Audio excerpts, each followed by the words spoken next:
Hi, Angela Rose here. Siguro kung natanaw ka ani naguna-una ka naunsa naman ni siya oy.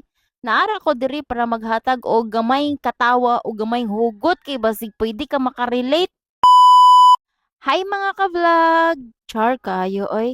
Bitaw, karon nga day kay mo din ni siya ang graduation day sa akong anak. Grabe akong hair and makeup kay murag moatid man og kasal pero graduation day di ay pagmata pa lang nako sa buntag kabalon nako nga lahi ni nga adlaw kay kabalo mo unsay first nako gibuhat dili ang pag-andam sa outfit, dili ang pag-prepare sa bata, kundi ang pag-charge sa cellphone. Kay syempre, dili pwede mawala ang video-video, picture-picture diha. Ang anak kay chill lang, murag ordinary day, nag-breakfast siya nga murag walay nahitabo.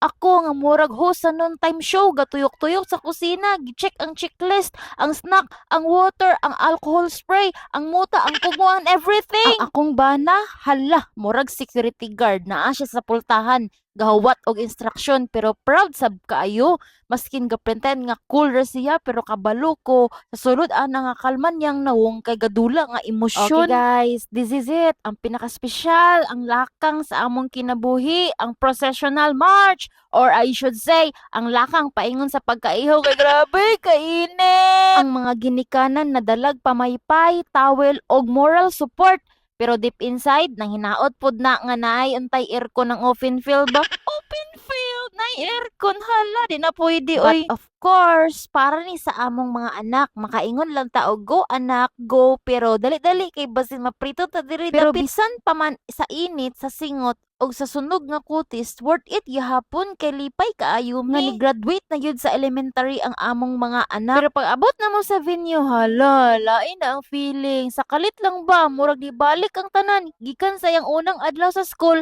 katong gahilak pa siya sa gate, hangtod karon maglakaw na siya sa gate nga confident kaayo. Mura ko gibuak nga itlog. Ano gid siguro na no, makatulo lang yun tagluha kay kabalo ta nga ni grow na yun siya. Dili na siya katong bata nga moingon nga mama, ako'y palit kindi ha. Karong panahon na siya na moingon, ma, hatagi kog load. Diri na din ako nabati ang kabugat, dili tungod kay init kaayo ang gym pero init yun siya, promise. Kung tungod kay, hala, mo graduate na gyud akong anak. Kato gani nga moment nga motan-aw kaniya nga makaingon ka nga naa na gyud siya na-achieve. Ni flashback tanan sa akong utok katong panahong gidagan pa nako siya pa eskwela. Katong maghilaka siya kung walay snack, katong mas dagan pa iyahang drawing sa notebook kay sa lecture. Mensa Ernabolita with honors.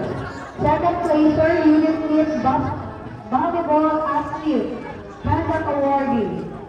Pag-abot sa stage, ang mga teachers ready na sa diploma, ang anak ready na mo smile, ang ginikanan ready na mo po sa Facebook ang caption proud parent moment char lang. Init biya kaayo no. Clap clap clap clap pero deep inside akong palad nagclap na pod sa singot pero worth it gyapon diploma ra ba ni? Dili ni kape nga libre lang. Unya kining mga ginikanan sa Balibo tan-aw nimo murag fashion show na ay uban nga murag awardee sad nindot pa og outfit kay sa ilang anak. Ako kay okay na ko nga buhi pa ko sa stress karon high school na next. Good luck na lang sa mga assignment nga lisod kay sa pangutanan sa Miss Universe. I really belong. Thank you for keeping me company. Thank you for being my friend. And if our passion runs somewhere, I'd like to sing this song again. Thank you for getting my music. Thank you for singing my song. Thank you for sharing a moment.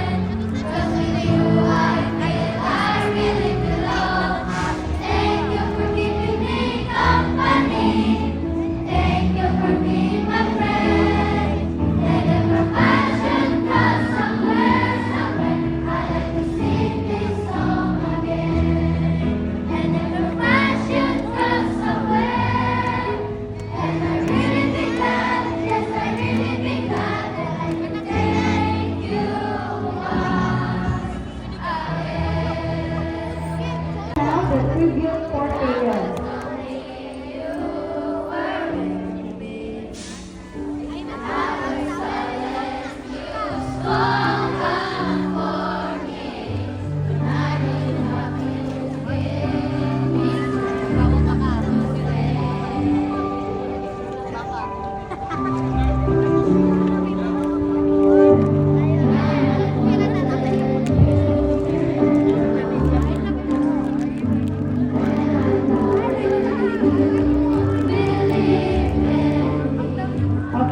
per instruction